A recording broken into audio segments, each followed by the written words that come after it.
Hello बच्चों, let's see this question. So the question is saying cholesterol is synthesized by eggs, smooth endoplasmic reticulum, rough endoplasmic reticulum, Golgi body. तो बेटा जो cholesterol की synthesis होती है वो करवाता है हमारा smooth endoplasmic reticulum. B is the correct option.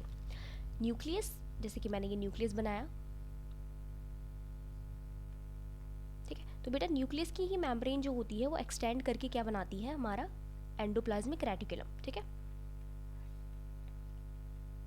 तो एंडोप्लाज्मिक रेटिकुलम का वो पार्ट जिसके ऊपर राइबोसोम नहीं पाए जा रहे होते हैं, ठीक है. यहाँ पे राइबोसोम पाए जा रहे हैं, यहाँ राइबोसोम बना देते हैं. तो दिस पर्टिकुलर पार्ट जिसके ऊपर राइबोसोम प्रेजेंट होते हैं, it is known as rough endoplasmic reticulum, जिसके अंदर होती है प्रोटीन की सिंथेसिस.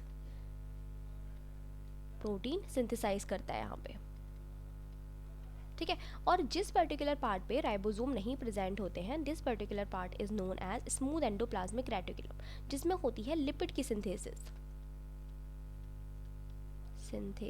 तो लिपिड की सिंथेसिस में बेटा कोलेस्ट्रॉल भी इसी में ही बनता है. Cholesterol is basically a lipid, तो कोलेस्ट्रॉल भी बनता है, फॉस्फोलिपिड्स बनते हैं, स्टेरॉयड हार्मोन्स होते हैं, वो हमारे कहाँ बनते हैं, स्मूथ एंडोप्लाज्मिक रेटिकुलम में. सो SER is the right option.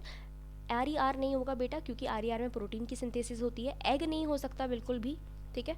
It doesn't, मतलब अगर इसके पास सारे ऑर्गेनल्स हैं, अगर एग एक कंप्लीट सेल है तो इसके पास smooth endoplasmic reticulum, rough endoplasmic reticulum दोनों ही होंगे. तो पर्टिकुलरली कोलेस्ट्रॉल की सिंथेसिस तो नहीं होगी, सबकी ही सिंथेसिस होगी इसमें, तो एग नहीं होगा.